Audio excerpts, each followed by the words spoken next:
Okay, welcome to this presentation. And today we're going to talk about movement and really kind of tying it into strength and conditioning. I figured this would be a great kind of presentation to do for you because I think a lot of us know the strength and conditioning field, but they don't really know too much about the movement field, and they don't know how poor movements can kind of play into some poor movement patterns that may happen at the gym, and that can actually increase our chance of injury and actually decrease our performance. So some of the main points we're going to talk about today. So kind of like I said, we're going to really try to help you understand the basic movement principles and how the body really works. We're going to tie those principles into squats, deadlifts, and overhead presses. So some of those common exercises you're probably already doing at the gym. And we're going to talk about how to change movements to stay injury free during those exercises. So essentially, just kind of talk about movements, tying it into the exercises, how you can stay injury free, and how you can really perform well on top of that. Because as much as this is injury free, there is still a performance aspect to it. For example, during a squat, which we'll really kind of dive into in just a few minutes, if you have poor stability, poor mobility, and we can't get low into a squat, we know that our quads are more loaded at more of a parallel angle to squat. And if we go past parallel, our glutes get loaded even more. And if we have poor, let's say, hip mobility or ankle mobility, we can't go low. That's going to directly impact how much muscle we're building in our quads, in our glutes, and it's going to alter overall performance. So that's kind of the gist of the introduction right here. Before we really get started, I want to talk about giving credit where credit is due, of course. These are some of the most influential people that really going to help me even kind of put together this presentation. Some resources that I've really learned a lot from and kind of tied into my everyday practice. Eric Cressy, Mike Reynolds, the Functional Stability Series. That is a great series in terms of kind of plugging in movement into exercises. So kind of what I'm talking about today, essentially. Eric Cressy, Sturdy Shoulder Solutions, just a great resource if you really want to bulletproof your shoulders.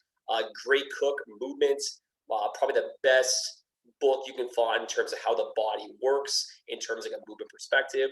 And then Shirley Sarman, she's more on the rehab side of things, but her book is called Diagnosis and Treatment of Movement Impairment Syndromes. And I find a lot of the fitness people can kind of take a lot from the rehab side and really apply it into movements and to the exercises in which we do in the gym. So that's kind of my give credit where credit due. We'll jump into it right away right now. So the first thing I want to talk about is really understanding the joint by joint theory. So it's popularized by famous physios Gray Cook and Mike Boyle. And basically what this theory entitles is our joints alternate between mobility and stability. So for example, our foot is stable, our ankle's mobile, our knee is stable, our hips are relatively mobile, our lower back is stable, our thoracic spine is relatively mobile, our scapula, so our shoulder blade, is relatively stable, and our shoulder is mobile. So as you can really see, it alternates basically up and down our body between a stable joint and a mobile joint. And there's of course a few joints that have some mobility and some stability to it. So the hips is a prime example where you need to be mobile, but you also need to be strong and stable. Same as even the scapula to the shoulder blade.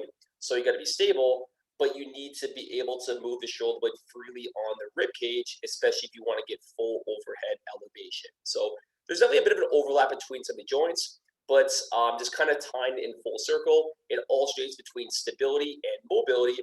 And we'll talk about this more on the other slide, but if we're missing mobility at one specific joint, we're going to have to give up stability at an adjacent joint.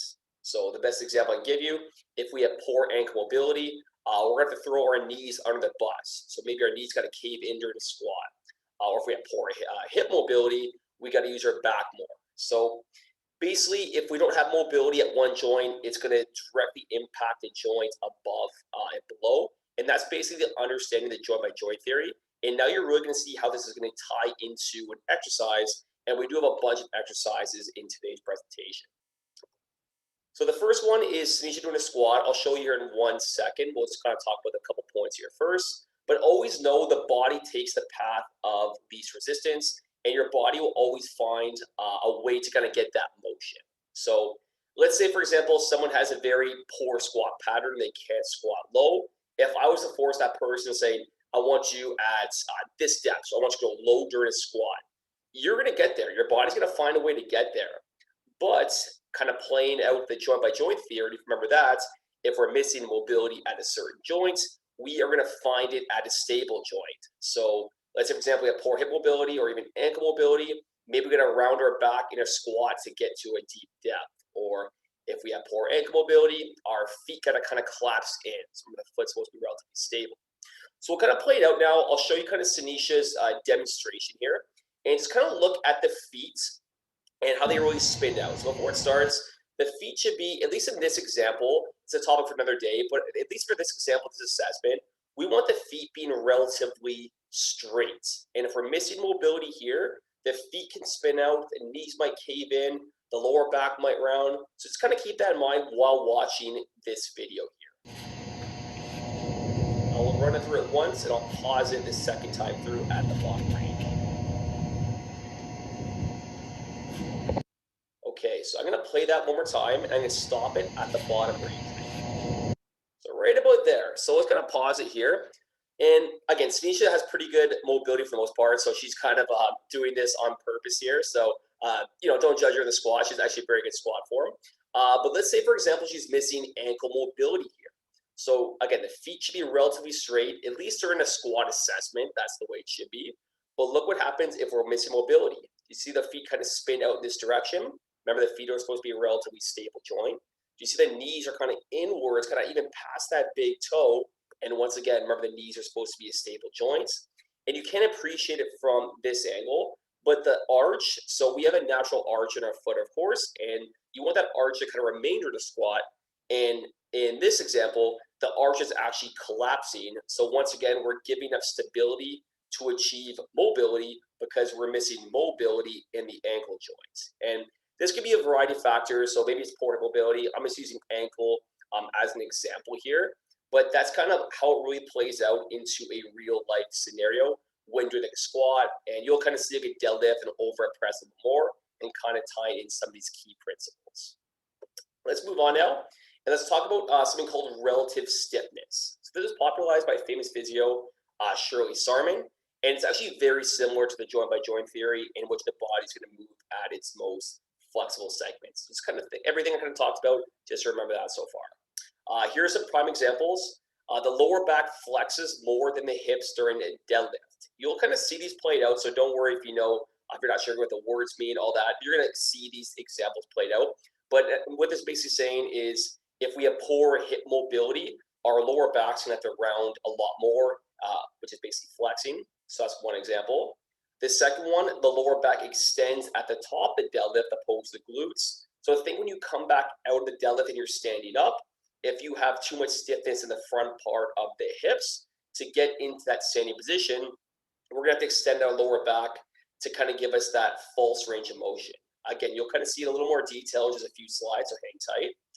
And the third one, the lower back extends instead of the thoracic spine during an overhead press. So for the lower back, it's supposed to be relatively stable. The thoracic spine, which is kind of our mid back, should be relatively mobile. We're missing mobility here. We got to give up stability to achieve it. And this is real common to see that huge lower back arch. So kind of that banana back when people kind of overhead press. Generally speaking, we have stiffness upstream or could even be downstream, but this is a prime example if we're just kind of missing mobility and we're really kind of rounded over. So it's like you're sitting at a desk all day and we lose that thoracic spine mobility. We're going to have to find that mobility elsewhere. And in today's presentation, we're going to focus on two common presentations in the sagittal plane. So we'll talk about something called anterior and posterior pelvic tilts. And don't worry if you don't know those terms, I'm going to break it down for you. But I'm not going to spend too much time because the goal for today's presentation, I wanted to tie into movement, but it is important that you understand some key principles before we really kind of demo some of the exercises so you know what's going on. So anterior pelvic tilts. So big fancy term, right? What is an anterior pelvic tilt? So think pelvis as in your hips right here. So the pelvis, basically your hips. And what happens is in an anterior pelvic tilt, the hips are shifted, or I should say tilted, forward big time. So you kind of think of it as your hips as almost like a bowl of water. And in the anterior pelvic tilt, that bowl of water is excessively poured downwards, kind of in that 45-degree direction. A normal curvature, I don't like to say normal too much because there's going to be so much variability, but anywhere about 5 to 10 degrees, it can be considered somewhat normal. Anything more than that can kind of be classified as that anterior pelvic tilt, so where the hips are shooted forward big time. So that's kind of what it is, but what kind of causes it? Just kind of remember the relative stiffness in which I talked about just a few slides back. So our hip flexors, so basically the muscles that kind of cross the front of our joint right here, our lats, these big guys that kind of attach on our arm and come all the way even down to our lower back, they're going to kind of pull us into that forward direction if we have too much stiffness there, opposed versus the abs and the glutes. So think of it this way. The abs and the glutes are going to kind of pull the pelvis, so the hips a little more neutral or backwards, kind of tilted backwards, the water kind of pouring towards the butt. And the hip flexors, lats, and even the lower back extensors in the lower back here are going to kind of pull us downwards and forwards. Now, if we have more stiffness in those hip flexors and the lats compared to the abs and glutes, that's just going to kind of take us to the path of least resistance, and our hips are going to shoot forward. So you can kind of think of it as like a tug of war for hip alignment. So kind of think of like the example where if you have one strong guy versus one weaker person, and they kind of pull that rope in a tug of war, of course the rope's being pulled to the stronger or stiffer, more stable person. And the same thing kind of happens into body alignment here. If we're more stiff in our abs, especially in our hip flexors and our lats, opposed to our glutes and abs, we're going to be shifted more in this direction opposed to the opposite direction. And this is probably a bad example for myself. I actually have more of an anterior pelvic tilt than this, but I think I was trying to overcompensate. Generally speaking, in the anterior pelvic tilt, if I were to stand straight up, I'd be kind of more in that vertical direction and have a lot more of a lower back arch. You can't really see in this example because I think I was kind of compensating a little bit. I'm not sure why. Maybe a little bit self-conscious about how I was looking. But if I was to stand straight up, you kind of see the anterior pelvic tilt probably just a little bit more. So common compensations during this. Our lower back extends, so kind of like I just talked about. If I were standing more straight, you would kind of see that arch more in that lower back. But it extends more than the glutes during lower body exercises. So we'll kind of touch upon that in a few slides, or at least the next slide. But again, if we're kind of missing hip mobility in the front and we're too stiff there, when we go down to a deadlift, which you'll see in the next slide, you're going to have to extend the lower back to kind of get that range of motion. So hold on to that thought for just a couple minutes. And what we'll see is that lower back arch, that big lumbar extension, what it's called, with a thoracic kyphosis, usually as a compensatory motion. I can never really say that word right. But basically the mid-back kind of rounds because we have too much of a curvature here. So it's almost like a compensation. So more that mid-back rounding. So some potential injury compensations that we may see from people in an anterior pelvic tilt. So you might get extension type back pain. So kind of think of that big lower back arch. If we're walking, we're standing a lot during the day, that could potentially be problematic. And sitting for these people might feel a little bit better. It could be like a hip impingement. So hip impingements, again, if we're kind of tilted forward this way, not to kind of confuse it too much, but our femur, which is our thigh bone, kind of connects with our hip socket, which is called our acetabulum. And if we're shifted forward in this direction, that can kind of close the space between those two joints, and we can actually get some bone-on-bone contact, i.e. could be a hip impingement. So you might get some hip pain with some people in this presentation. And you might get shoulder impingement as well. So if we're kind of rounded in that mid-back and we try to do an overhead press, we're going to blow out at the lower back, so we might get an extension type back pain, or we might just kind of grind away the top part of the shoulder joint, and that can cause some shoulder pain as well. So I want to put a huge note here that posture doesn't really dictate much, and how it plays into movement is way more important. So if you have an anterior pelvic tilt, or if you have a posterior pelvic tilt, which you'll see in probably 10 minutes or so, don't freak out. It's nothing to worry about. You want to kind of see how it relates to your movement. So we'll kind of show some common presentations in anterior pelvic tilt to a deadlift, and you'll kind of see how it can affect the deadlift. But don't judge just on movements, or excuse me, don't judge just on posture, judge on movements. I think Eric Cressy has a great line. He says kind of like poor posture is kind of starting like 5 yards behind the race. So you can still get to a good position, but you're going to be a little bit behind, and you got to do some better work to make sure you're not slipping into those compensations when you're actually doing some of those movement patterns. So the anterior pelvic tilt, it's common to people with an athletic background. Myself, I was a hockey player, baseball guy my whole life, and just a common presentation. We get stiff in the front, and we're always standing around, so we kind of get that extension type back pain as well. So yeah, people that move around every day, or people who really don't move much as well. So it could be actually the exact opposite. So if we kind of sit down all day, again, remember the relative stiffness example. If we're sitting down, that's hip flexion, so that can really tighten the front part of our hips and our glutes, which kind of oppose that. Again, they're not really working if you're sitting down, right? So we get kind of too stiff here, not enough good stiffness here, and our hips going to get shooted forward in that direction. So it could be one example, or just one extreme compared to another. More importantly now, let's see how this kind of plays out into movements, and you'll really kind of see now what I was really talking about, because it's probably a little bit hard to visualize, especially if you're not sure exactly. But basically what it is the lower back is easier to move into extension. So kind of think about staying straight, because we have too much stiffness in the front part of our hips, and we don't have enough good stiffness in our abs and glutes to kind of get our hips of more of that neutral alignment.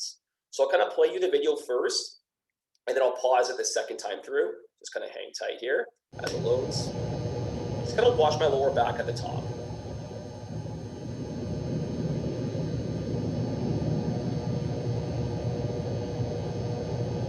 I'll play that one more time, and I'll pause at the top range. Watch my lower back extend.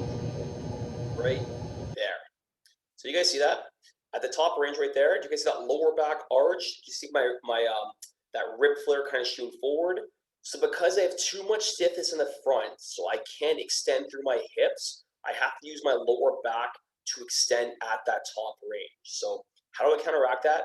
Again, we need more stiffness in the front here, more stiffness in the glutes, less stiffness in the front, excuse me, and less stiffness in the back to really make sure that lower back isn't rounding. So kind of pause it for you one more time so you can back what I'm talking about. Right there. So right at the end range, that lower back arch, it looks good, but I need more stiffness in the front to make sure I'm not slipping into that bad pattern. So that's kind of lumbar extension, i.e. anterior pelvic tilt in action. And let's kind of look how it may play into an overhead press. So I'll kind of talk about the points first, so I'll kind of play into the video. But again, which I talked about earlier, the lower back is going to extend more easily than the thoracic spine when lifting overhead. Again, remember, thoracic spine should be a relatively mobile joint. Lower back should be stable. We get on board with that mobility from the lower back to kind of get to that top range. Same kind of concept.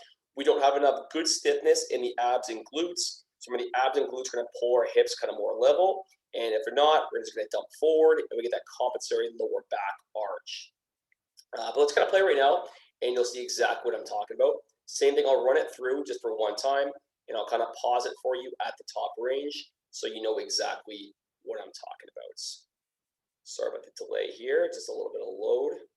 Sometimes this Wi-Fi is not the greatest here at the boot camp. But I'm really going to pause at that top range for you and you'll see you know exactly what I'm talking about. Hang tight with me. Okay, so it's going to be a little bit stubborn here. All right, let me try to come back to that. Give me one sec. Sorry about that, guys.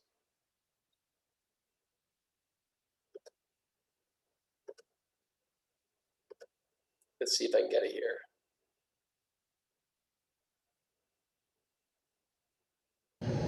Okay, sorry about that. So basically at the top range, I'm going to pause it right here. And same kind of thing. Look at my lower back extend because I can't extend through my mid-back right here. And in this example, I'm just going to grind away from my lower back. I'm going to grind away from my shoulder joint. And again, I need more stiffness in my abs to make sure I don't have that lower back arch. You kind of think of it too, if you've ever done like a plank exercise, you may always think, like, what's the point of a plank exercise? It's anti-extension. In other words, we try to prevent that lower back from arching. And that's what the abs do basically in this example. The front part of the abs right here, we're trying to prevent that huge lower back arch. So I'll play it for one more rep here. And just right there is a prime example, lower back arch, not enough stiffness in our abs and glutes, and we'll do anything we can to get overhead. As I said before, the body's going to take the path of least resistance. So tons of things may live in overhead press. This is just kind of one basic example. Moving on. So how to correct it? How do you test it? So you guys kind of know now about the movements, but how do you really correct like an anterior tilt, or more importantly, correct the movement patterns? So a test you can do is like a multi-segmental extension. You can feel free to Google these. I don't want to, demo 100 exercises and kind of waste all your time. But multi-segmental extension, you can feel free to type that in. But Great Cook basically tests how well your hips and your thoracic spine extend. So kind of just exactly what we're talking about all along. Even multi-segmental flexion. So basically, it's going to say when we kind of come back out of the top part of a deadlift, it's like a toe touch. We come back to that starting range. Are we going to extend through our hips, or are we going to extend through our lower back? A Thomas test.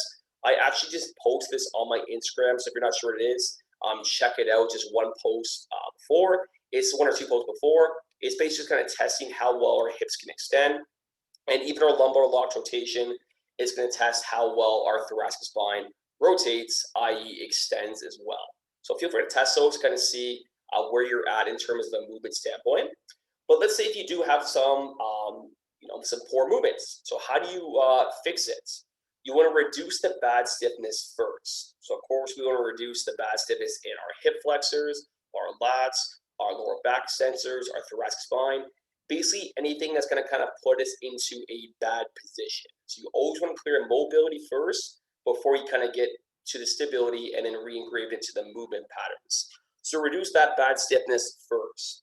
Proper breathing is an absolute game changer when it comes to this. Not to go down a rabbit hole too much here, but if you breathe properly, that's actually going to reduce bad stiffness and increase good stiffness.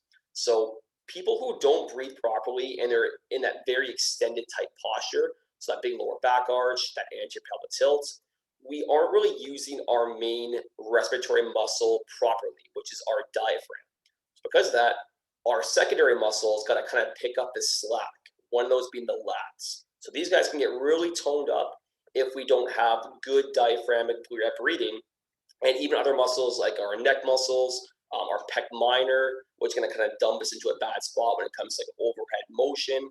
So reducing, or say having that proper breathing, reduce that bad stiffness, and it also increases good stiffness at the same time, because we kind of let a full exhale at the end range of motion. It's going to actually turn on our abs a lot more. And remember kind of the anterior pelvic tilt presentation, generally speaking, we don't have enough good stiffness in our abs and our glutes. And by breathing, we reduce a lot of bad stiffness, but we increase good stiffness on top of it by getting some good core engagements. So some exercises you can do: couch stretch, just a way to kind of stretch your hip flexors. You can feel free to Google all these. An adductor rock back, nice one as well to kind of get the adductors lengthened into what's called the frontal plane. Child's pose, just a way to kind of calm down those lower back extensors. This is our classic yoga pose right here. Bench with T-spine mode, again, reducing bad stiffness in the thoracic spine and the lats. So you can feel free to Google all these. I don't want to spend too much time actually talking about the exercises. You also want to add in good stiffness in the right areas. So what I talked about, the anterior core, so kind of think the front part of the core, the obliques, so kind of the side frontage part of the core, and the glutes. So I remember, if we don't have enough good stiffness here, our body's going to dump forward. We need these guys going to help get us more to a neutral level. Some exercises you can do: dead bugs. I love this because we reduce bad stiffness. So when we kind of kick out that leg, it actually reduces bad stiffness in our hip flexors. It will increase good stiffness in that front part of the core. Side plank, just a great way to get some good oblique activation.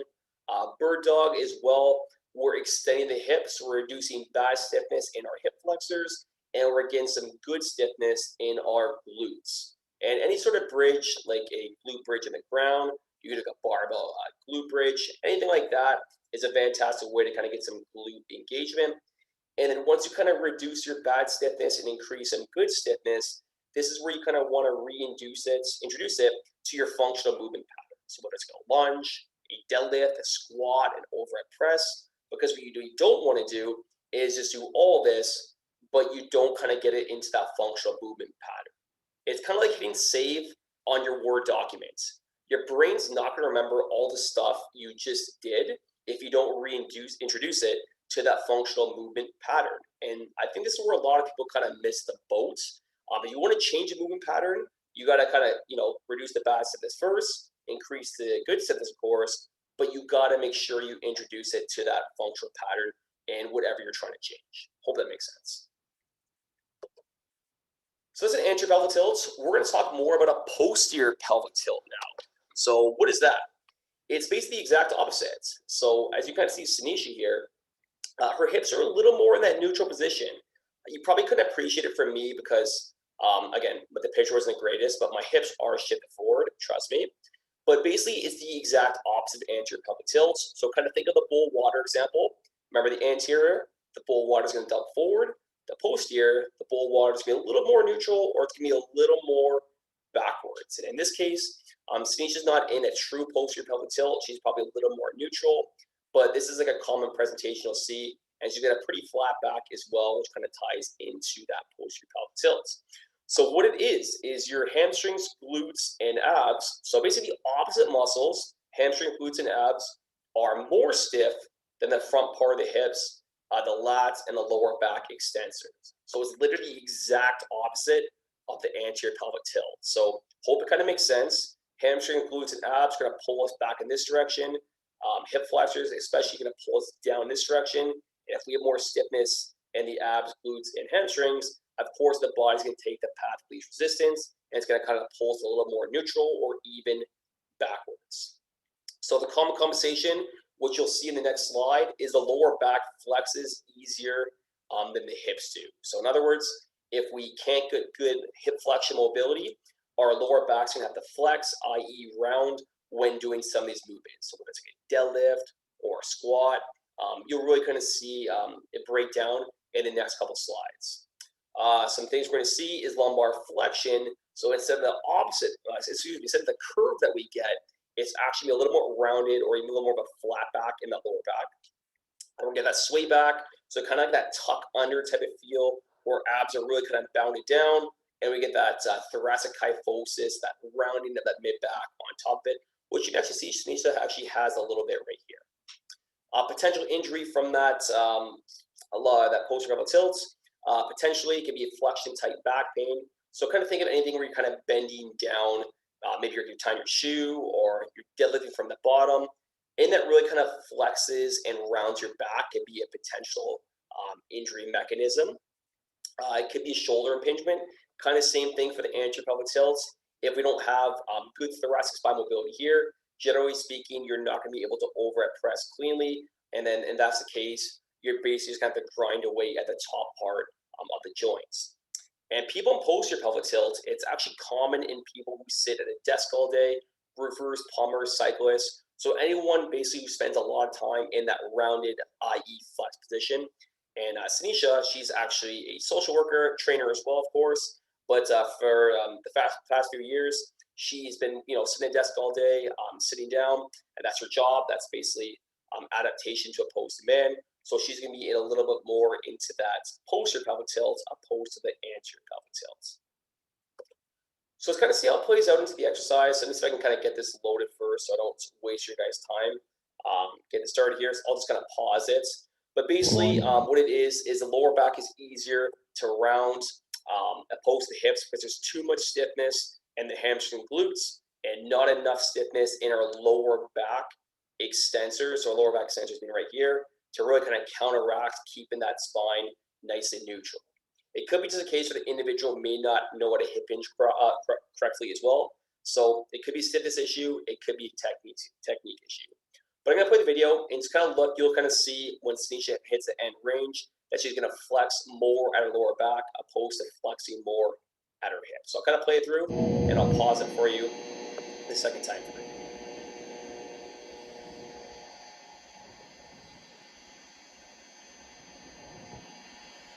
Okay, so I'll take it one more time through. We'll pause it at the end range.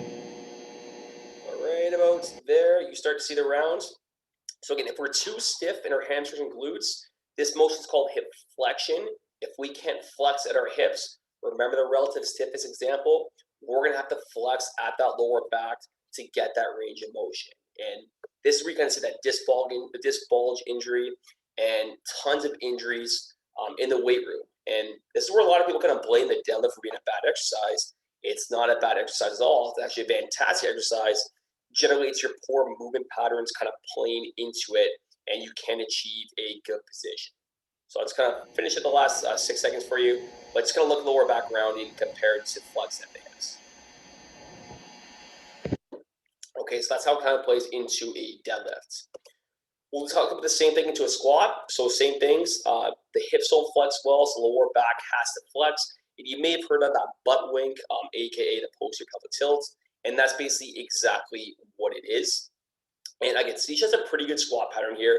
She's got some laxity, a little bit of hypermobility to her, so she can kind of get herself into positions. But I'll play it for you and kind of look at that little tuck under at the bottom. Again, she's a pretty good squat pattern, but she's just kind of demoing for us here. And then I'll really kind of break it down for you the next time through. Okay, let's play through. And right about there, you kind of see how she tucks under, right about there. Again, this can be caused by a lot of things. It could be poor hip flexion mobility. It could be an ankle mobility issue. There's a tons of things that can actually cause this. But when you kind of go into that butt wink, that tuck under, again, it's all plays into the relative stiffness example. And someone who actually has like a true posterior pelvic tilt and has poor movement patterns is going to round probably a little bit more down about, I'll kind of pause it, right about there, opposed to where Sanisha went. Again, she's got some good hypermobility, she's got some laxity, she can get herself into position, but most people that have that true posterior pelvic tilt probably start to tuck under right about there. And remember what I said, it's injury prevention, but it's also performance. So think about all the range of motion she's missing from her quads and glutes because she's limited by too much stiffness, wherever it may be. Maybe it's our glutes, our ankles. We just kind of can't get down to that low position in a squat. Let's move on. So how to correct it? Two big tests I like for this in terms of the posterior pelvic tilts. And again, guys, remember, posture kind of means nothing. You want to make sure how you see how it kind of plays out into movement. But the first one is a multi-segmental flexion. So you can kind of feel free to Google that, the Great Cook. But basically kind of test how well your hips kind of flex down. So basically, it's almost like a toe touch, think of that way. And it kind of shows how much you can flex your hips relative to your lower back. And a straight leg raise test as well. Again, just kind of sees how well you can kind of flex your hips when you kind of bring one leg up. It's almost a bit of a hamstring test in a way, but it has other factors as well played into it. But feel free to kind of Google those by Great Cook. And again, how to correct it. You want to reduce bad stiffness first. So hamstrings, glutes, our abs. Remember, all those muscles that kind of pull us into that more neutral or posterior, so i.e. backwards position. So reduce the bad stiffness first. And it's an extra exercise you can do. Any sort of hamstring mobilizations. I'm sure you guys know 100 hamstring stretches. So any sort of hamstring mobs are great. Knee to chest pull in. That's just a way to kind of stretch the glutes. And at the same time, kind of strengthen our hip flexors, which is good. The pigeon stretch, I'm sure everyone's kind of familiar with the pigeon. And the cobra stretch is just a great way to kind of open up the abs. So if we're kind of in that sway back and we're in that posterior pelvic tilt, the cobra stretch can be a game changer to get a little bit more length in the front part of our abs. We also want to add in good stiffness, of course, in the right places. So remember, kind of unlike the anterior pelvic tilt, we want to add more good stiffness in our hip flexors and the lower back extensors to kind of get us a little more neutral or even a little more in the anterior, so i.e. forward position. Some exercises you can do to kind of strengthen your hip flexors, a psoas march. Again, you just kind of feel free to Google these, but go once you kind of get the hip flexors involved to get strength into them. An end range hip flexion lift off. That's a great one. Feel free to Google that. It basically is kind of controlling our hip flexion at the end range motion. And you also want to focus on your hip shift during your hinge movements. So once you kind of reduce some bad stiffness, maybe you kind of strengthen your hip flexors a little bit. Focus on practicing that hip shift. This is where you're going to get your dowel, 3 points of contact to your head, mid-back, and in between your butt. And it's going to really work on that hip hinge, i.e. deadlift type of pattern. And that's exactly it. You want to reintroduce it into your functional movement pattern. So once you reduce your bad stiffness, you increase your good stiffness, reintroduce it to your functional pattern, whether it's like a squat you want to improve, a deadlift, whatever it is, start to add some strength into that new range of motion that you just created by reducing that bad stiffness, and then of course add that good stiffness beforehand. Okay, kind of wrapping up. We only got two more slides here. And this is sometimes the problem with yoga, because can you see now why one stretch may be great for someone and may be inappropriate for someone else? Problem for this. So let's say Sanisha, she has the posterior pelvic tilt and she's a little bit more in that lumbar flexion. If she kind of goes in that child's pose, that's going to kind of feed right into her dysfunction with that lower back rounding. So that wouldn't be good for her. That'd be great for me, but not good for her. The cobra stretch. It's funny. I actually had a little bit of back pain doing this for about 10 minutes because it's just not what I need. Again, I need more good stiffness in my abs. And if I'm stretching my abs, once again, I'm just kind of feeding into my dysfunction.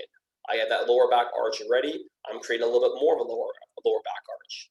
So yoga definitely has its benefits, but this is why when people say I need some good stretches, I'm always a little bit hesitant to kind of give them stretches because unless I know your movement patterns, I think it's very inappropriate to kind of give you random exercises. And this is also why stretching mobility should be used specifically for a movement pattern you're trying to address, and they should never be thrown at random because they can actually do more harm than good. Just kind of keep that in mind. So programming tips, last slide to kind of wrap up this presentation. Don't want to add on strength on top of dysfunction. So that's kind of what Gray Cook always says, and I'll explain what that means in just a minute here. But depending how bad movement is, you kind of want to do the following. If movement is very restricted, just maybe take a few weeks to improve those movement patterns before doing exercises that kind of maybe be contraindicated. So for example, if I don't have a good overhead press pattern and have too much stiffness in my thoracic spine, maybe take a break in that overhead press pattern, work on that thoracic spine mobility, and then in a couple weeks, really try to add some strength on top of it. So, or let's say if you're a little bit limited, say the movement isn't horrible, but or it's like asymmetrical, so maybe one side's a little bit tighter opposed to the other, and just a little bit like you just kind of have a poor movement, but it's not awful. You can use exercises as an appropriate warm up before your squats, deadlifts, overhead press. So, for example, let's say I don't have full overhead mobility, but I'm only about 5-10 degrees shy. Maybe all I need is about 5-10 minutes of thoracic spine work, and then I can get myself into a good position.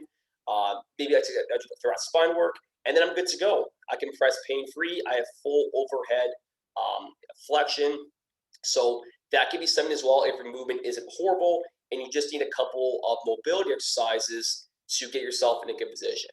But kind of going back to the add-on strength on this top of dysfunction.